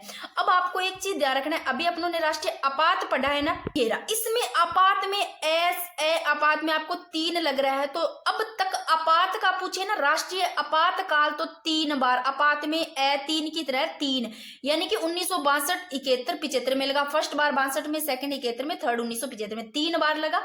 पंडित प्रधानमंत्री कौन थे और राष्ट्रपति कौन थे ये देखा। ये राष्ट्रीय आपात है जो कि आर्टिकल कौन से में बात कर रहे हैं, 352 में, ये देखो आर्टिकल 352 में उल्लेख है। जो राष्ट्रपति शासन पढ़ेंगे ये 356 में है, 52 में तो आपात है, शासन 356 में है। तो राष्ट्रपति शासन कितनी बार लगा है? तो राष्ट्रपति शासन है ना, कहाँ है, ये रहा। राष्ट्रपति शासन 4 बार है, आपात पूछे तो 3 बार है। एक छोटी छोटी शॉर्ट डाल दूंगी मैं, आप जिनमें से राष्ट्रीय आपात राष्ट्रीय शासन को शॉर्ट मतलब शॉर्ट कोई ट्रिक से समझा दूंगी। फिर ये 4 बार लगा है राष्ट्रीय शासन, जो कि 67 में, 77 में, 80 में, 92 में, यानी कि 1967, 1977, 1980, 1992 में। इसलिए साथ में थोड़ा बताया है ताकि आप बोलो नहीं आपात अलग है, राष्ट्रपति शासन अलग है। आपात 3 बार लगा है आपातकाल, और राष्ट्रपति शासन 4 बार। अब राष्ट्रपति शासन आर्टिकल ध्यान रखना उल्लेख 356 में है। देखो राष्ट्रपति शासन के क्या क्या कारण है। यदि किसी राज्य का संवैधानिक तंत्र विफल हो जाए, तो संवैधानिक तंत्र की विफलता से अब तात्पर्य देखो क्या है। राष्ट्रपति शासन कब लगेगा? मान लो किसी राज्य का क्या हो जाता है, संवैधानिक तंत्र विफल हो जाता है। अब संवैधानिक तंत्र ही क्या है ये भी देख लो, कि यदि विधानसभा में किसी भी दल को स्पष्ट बहुमत प्राप्त न हो, तो ये ही संवैधानिक तंत्र होता है। यानी कोई विधानसभा, उसमें ये विधानसभा में किसी भी दल को मान लो स्पष्ट बहुमत प्राप्त नहीं हुआ है, तो संवैधानिक विफल, जब तंत्र विफल हो गया है तब राष्ट्रपति शासन लगता है। और राज्य में दलीय विद्रोह हो जाए आंतरिक अशांति से, और मंत्रिपरिषद के विरुद्ध मान लो अविश्वास प्रस्तुत हो जाता है। और अनुच्छेद 365 के तहत यदि केंद्र सरकार राज्य को निर्देश दे एवं राज्य उन निर्देशों की क्या कर दे, पालना न करे, ठीक है ना, तो भी संवैधानिक तंत्र विफल माना जाएगा। कैसे कैसे ये सारी देख ली। राष्ट्रपति जो शासन लगता है वो संवैधानिक तंत्र विफल होने पर लगता है, और संवैधानिक विफल के मैंने बता दिए कब होता है। राज्य में दलीय विद्रोह होने पर, आंतरिक अशांति के कारण, मंत्रिपरिषद के विरुद्ध मान लो अविश्वास प्रस्तुत हो जाने पर, और जो आर्टिकल 365 है इसके तहत यदि केंद्र सरकार राज्य को क्या निर्देश दे और राज्य उन निर्देशों की क्या करे, पालना न करता है, तो ठीक है ना। और अनुच्छेद 355 में क्या है ये पढ़ लो एक बार। अनुच्छेद 355 में कर्तव्य है किसके? केंद्र के राज्यों के प्रति कर्तव्य क्या क्या है भी? केंद्र के राज्यों के प्रति बाह्य आक्रमण से रक्षा करना, संविधान की पालना सुनिश्चित करना, आंतरिक अशांति। क्योंकि आज मैं सच में बताऊं, मेरी जो फोन की बैटरी है ना वो 1% रहती है। फिर मैं बीच बीच में, आपको ऐसे लग रहा होगा कट किया है, फिर क्या करती हूँ मैं, फिर बंद करती हूँ और फिर इसको चार्ज लगाती हूँ। ऐसे 1-1 मिनट के थ्रू ऐसे किया है मैंने, ताकि आपका ये टॉपिक कैसे भी आज कंप्लीट हो जाए। क्योंकि खुद को गुस्सा आने लग गया, ये टॉपिक एक तो लॉन्ग ही इतना है, कहते हैं ना थर्ड मोर मर पड़ के ही मैंने आज वो क्या है ना भी नाक को मर पड़ के ही लगाई हुआ है।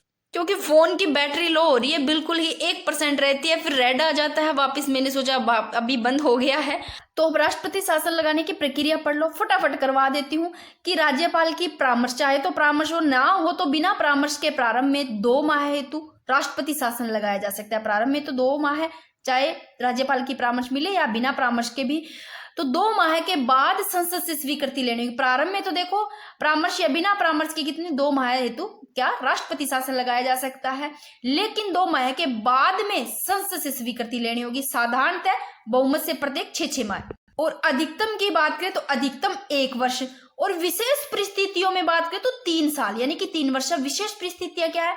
विशेष परिस्थितियां यदि नहीं कि देश में राष्ट्रीय आपात लागू है, यदि निर्वाचन आयोग चुनाव करवाने की स्थिति में नहीं है, तो उन विशेष परिस्थितियों में 3 साल, और स्टार्टिंग में 2 माह है, और 2 माह के बाद में करें तो संसद से स्वीकृति लेनी होगी, अधिकतम 1 साल है। अब राष्ट्रीय शासन के प्रभाव क्या क्या है? क्या प्रभाव है राष्ट्रीय आपात शासन, सॉरी ये आपात नहीं शासन है, राष्ट्रीय शासन लगा है तो क्या क्या प्रभाव होंगे। तो राष्ट्रीय शासन के प्रभाव में एक तो देखो राज्य की कार्यपालिका शक्तियां हैं वो केंद्र में निहित होगी, इसमें भी केंद्र में निहित होगी। और राज्य की विधानसभा एवं मंत्रिपरिषद को भंग या निलंबित किया जा सकता है राष्ट्रपति शासन लगने पर। किसको? राज्य की विधानसभा और मंत्रिपरिषद को, ठीक है, भंग या निलंबित किया जा सकता है।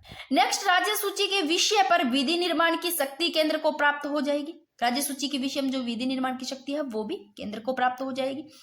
एम जब देखो इनमें जब भी ये सारे हैं तो इनमें सारे राज्य की कार्यपालिका शक्ति ये भी केंद्र में हो जाती है, तो ये आपको ध्यान रखनी है।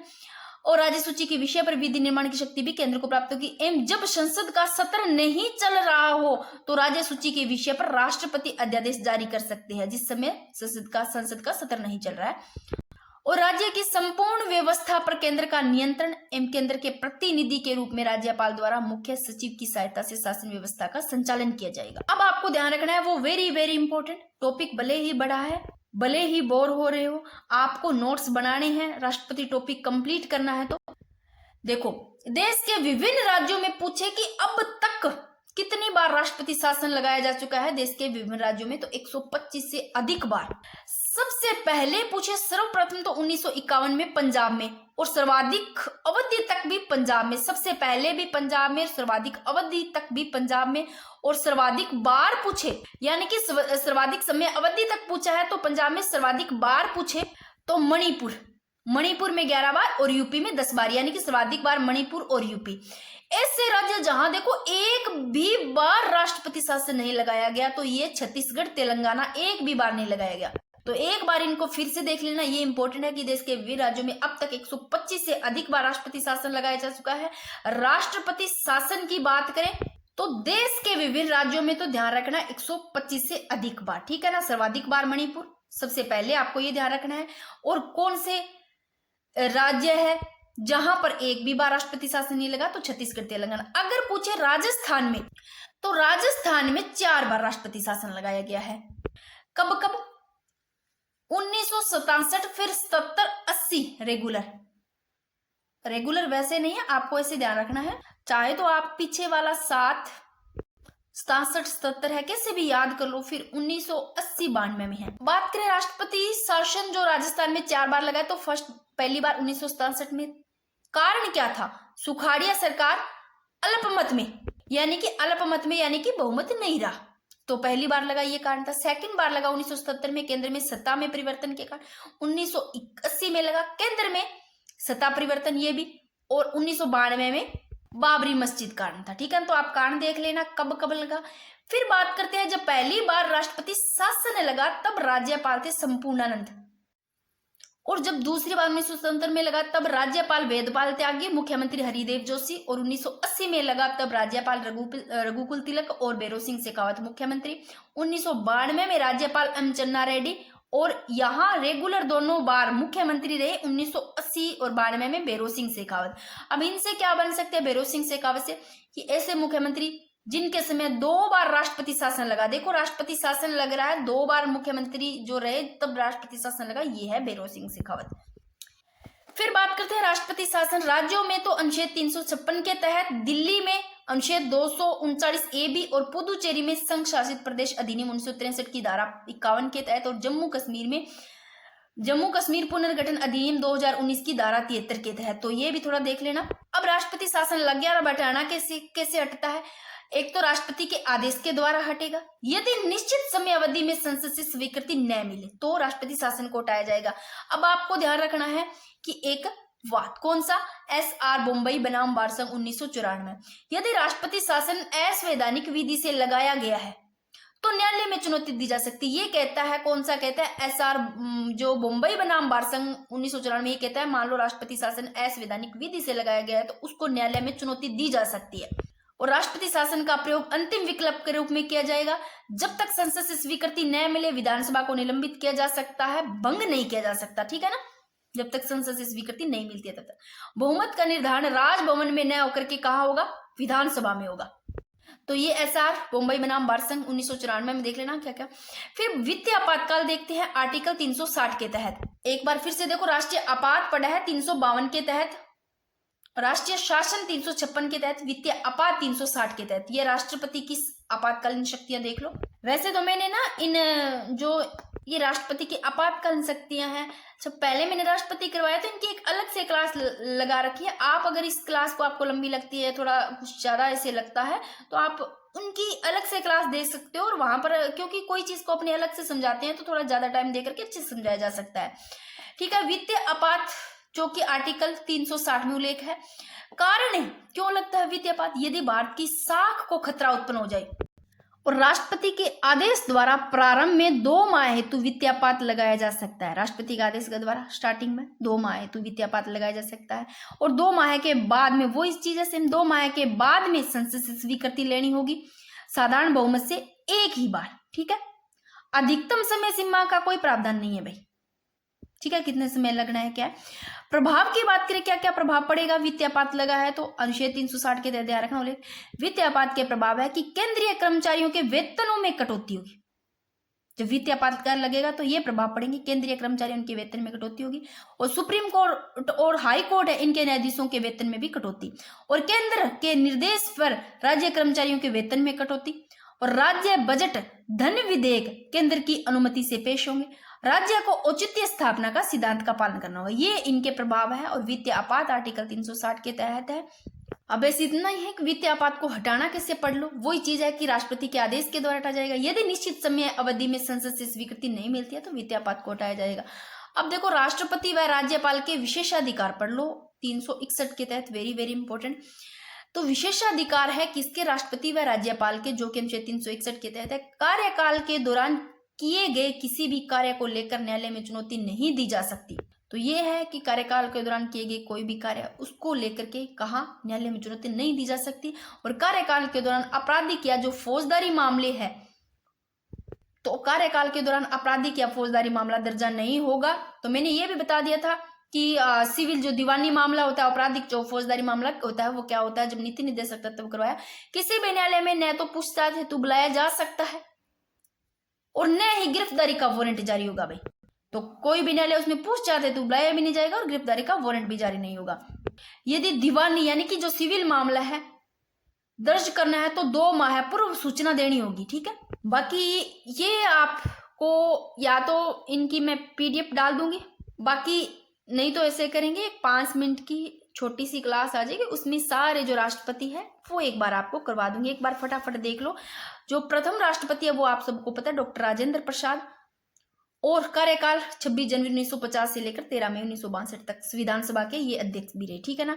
अब बात करते हैं, तो मैंने यहाँ पर इसी तरह लिखा है, देखो यहाँ जो कार्यवाहक रहे हैं उन पे मैंने ओनली डॉट लगाया है कि 1 से 3 लेकर के डॉक्टर जाकिर हुसैन जो कार्यकाल में इनकी मृत्यु हो जाती है, दोनों मैंने लिखाए थे। कार्यकाल में मृत्यु वाले कौन से? डॉक्टर जाकिर हुसैन और जो फखरुद्दीन अली अहमद है, यानी कि पद पर रहते हुए इनकी मृत्यु हो जाती है, ठीक है। फिर मैंने ऐसे किया है कि पहले दूसरे डॉक्टर सर्वपल्ली राधाकृष्णन जो प्रथम उपराष्ट्रपति भी रहे हैं, तीसरे डॉक्टर जाकिर हुसैन, तीनों आ गए। फिर ये जो कार्यवाहक रहे हैं मैंने ओनली यहाँ पर सीधा डॉट लगाया है क्योंकि यहाँ पर ये कार्यवाहक रहे हैं। तो फिर 4th नंबर पे सीधा जैसे आता है, 4थे नंबर पर वराहगिरी जो व्यक्तिगिरी है, वराहगिरी जो व्यक्तिगिरी है यानी कि गिरी जो साहब है, ये 4थे नंबर पर लिख दिया। फिर 5वें नंबर फखरुद्दीन जो अली अहमद है जो कार्यवाहक रहे हैं वो मैंने ऐसे ही लिखे है, ठीक है ना। तो सीक्वेंस वाइज आप चाहे तो आप इनका स्क्रीनशॉट ले लेना, प्रथम, सेकंड, थर्ड, और इस प्रकार कार्यवाहक का ध्यान रख लेना। और कौन रहे कार्यवाहक? एक BD जत्ती रहे। तो आपको कार्यवाहक के ध्यान रखने भी, कार्यवाहक कौन कौन रहे हैं? गिरी रहे हैं और मोहम्मद हिदायतुल्लाह रहे हैं और BD जत्ती, ये कार्यवाहक रहे हैं, जो कि BD जत्ती उपराष्ट्रपति भी रहे हैं। और नीलम संजीव रेड्डी फिर इनके बाद में आते हैं, तो कार्यवाहक के बाद में ये आते हैं, बट 5वें जब फखरुद्दीन अली थे इनके बाद में ये छठे हैं, बट इससे पहले कार्यवाहक BD जत्ती रहते हैं। ज्ञानी जैल सिंह फिर आते हैं, प्रथम सिख राष्ट्रपति है, तो इनका कार्यकाल भी लिखा हुआ है। और जो प्रथम महिला, आपको ध्यान रखनी है, पता भी होगा, प्रथम महिला राष्ट्रपति, और अभी वर्तमान में वैसे सेकंड महिला हो गई। वर्तमान में राष्ट्रपति पूछे तो सभी को बच्चे को पता है, द्रौपदी मुर्मू, जो 25 जुलाई से 2022 से लेकर 25 जुलाई 2022 से अब तक, ठीक है ना। प्रथम आदिवासी राष्ट्रपति है, ये दूसरी महिला है, वैसे 15 नंबर की है, और इनसे पहले कार्यवाहक रहे हैं वो अलग है, ठीक है। ये झारखंड की पहली महिला राज्यपाल भी बनी, सबसे युवा राष्ट्रपति ये है, और संथाल जाति ओडिशा के म्यूर जिले से है ये। इन द्रौपदी मुर्मू से पहले रामनाथ कोविंद रहे हैं जो कि उत्तर प्रदेश के मूल के प्रथम राष्ट्रपति भी रहे। इनसे पहले प्रणब मुखर्जी, फिर प्रतिभा पाटिल, ये आप एक बार चाहे देख लेना, बाकी इनकी मैं क्लास करवा दूंगी।